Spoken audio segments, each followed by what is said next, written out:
Hello everyone, welcome to my channel learning and teaching hub. आज हम educational psychology यानी कि शैक्षिक मनोविज्ञान के chapter 1 meaning, nature and scope से जुड़े top 20 important questions and answer को अच्छे से समझेंगे। ये टॉपिक CTET, HPTET, UPTET और सभी टीचिंग एग्जाम्स के लिए बहुत ही इम्पॉर्टेंट है। यदि आप टेट एग्ज़ाम की तैयारी कर रहे हैं तो इस वीडियो को आप एंड तक ज़रूर देखिएगा, क्योंकि इसमें हम बार बार पूछे जाने वाले प्रश्नों के बारे में डिस्कस करने वाले हैं। तो चलिए शुरू करते हैं। फर्स्ट क्वेश्चन है, what is educational psychology? So educational psychology is the branch of psychology that scientifically studies the teaching learning process. अगर आपने मेरी पहली 2 वीडियोस देखी होंगी तो उसमें हमने बहुत ब्रीफली एजुकेशनल साइकोलॉजी के कॉन्सेप्ट को समझा था। सो नेक्स्ट क्वेश्चन है, Who defined educational psychology as the science of education? शैक्षिक मनोविज्ञान शिक्षा का विज्ञान है। यह डेफिनेशन किसने दिया है? तो ये डेफिनेशन दी थी साइकोलॉजिस्ट E.A. पेल ने। नेक्स्ट क्वेश्चन है, एजुकेशनल साइकोलॉजी का मुख्य उद्देश्य क्या है? What is the main objective of educational psychology? तो वो भी हम जानते हैं, to understand learner behavior and making learning more effective। बालक के व्यवहार को समझना तथा उसके सीखने को प्रभावी बनाना, यानी कि स्टूडेंट्स के बिहेवियर को समझना और लर्निंग को ज़्यादा इफेक्टिव बनाना। नेक्स्ट क्वेश्चन है, एजुकेशनल साइकोलॉजी का संबंध किससे है? ये भी हमें मालूम है, educational psychology is related to learner, learning process, teacher and classroom environment. यानी कि एजुकेशनल साइकोलॉजी रिलेटेड है स्टूडेंट से, लर्निंग प्रोसेस से, शिक्षक से और कक्षा वातावरण से। नेक्स्ट क्वेश्चन है, एजुकेशनल साइकोलॉजी का जनक कौन है? Who is known as the father of educational psychology?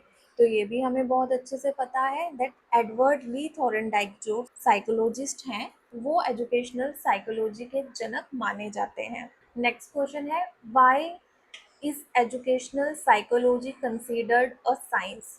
शैक्षिक मनोविज्ञान को विज्ञान क्यों माना जाता है?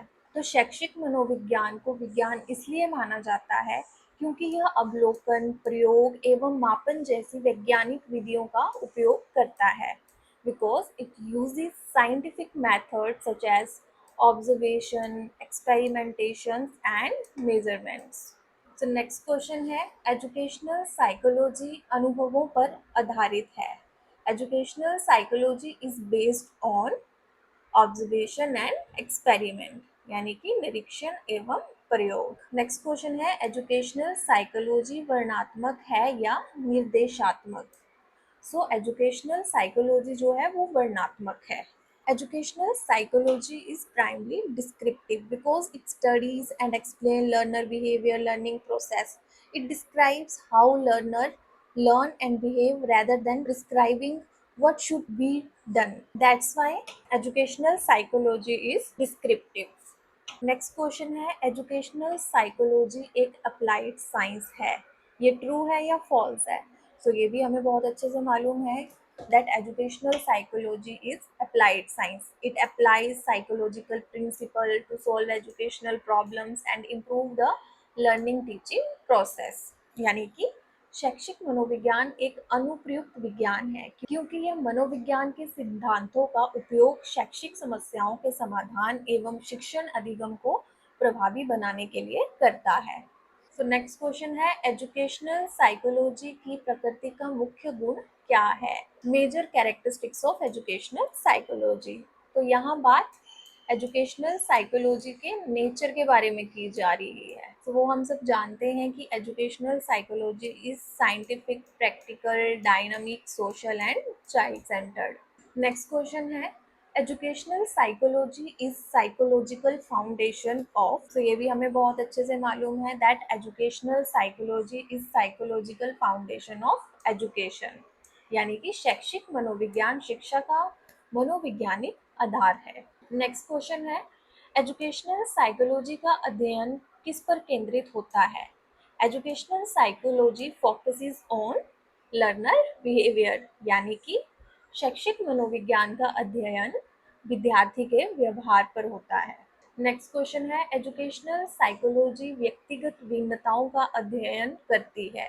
Educational psychology studies individual differences, true और false?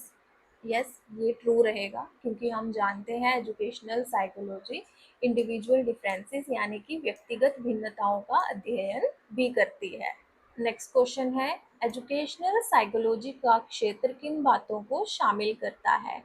What is the scope of educational psychology? तो ये भी हमें बहुत अच्छे से मालूम है।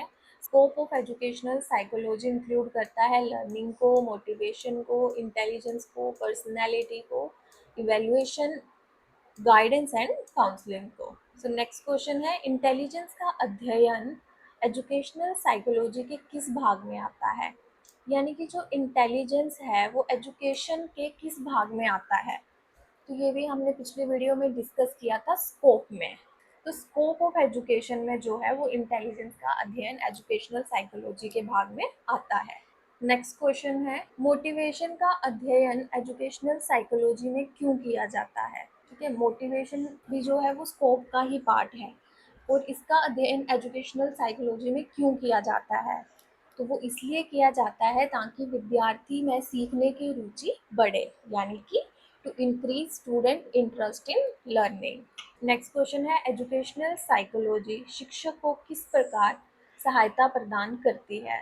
लेसन प्लान बनाने के लिए भी हेल्प करती है, क्लासरूम मैनेजमेंट में भी एजुकेशनल साइकोलॉजी हमारे काम आती है और स्टूडेंट्स को इवेलुएट करने में भी। नेक्स्ट क्वेश्चन है, लर्निंग प्रोसेस का अध्ययन एजुकेशनल साइकोलॉजी के किस भाग में किया जाता है?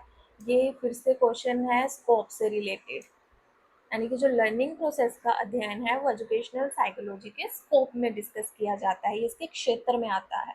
एजुकेशनल साइकोलॉजी का अंतिम लक्ष्य क्या है? विद्यार्थी का सर्वांगीण विकास, यानी कि all round development of learner. Last question है, psychology is the science of behaviour, ये डेफिनेशन किसने दिया था? तो जो ये डेफिनेशन है वो जॉन बी वॉटसन ने दिया था, जिनको फादर ऑफ बिहेवियरलिज्म भी कहा जाता है। यदि आपको ये वीडियो हेल्पफुल लगा हो तो चैनल को लाइक करें और सब्सक्राइब करें। Thank you and happy learning.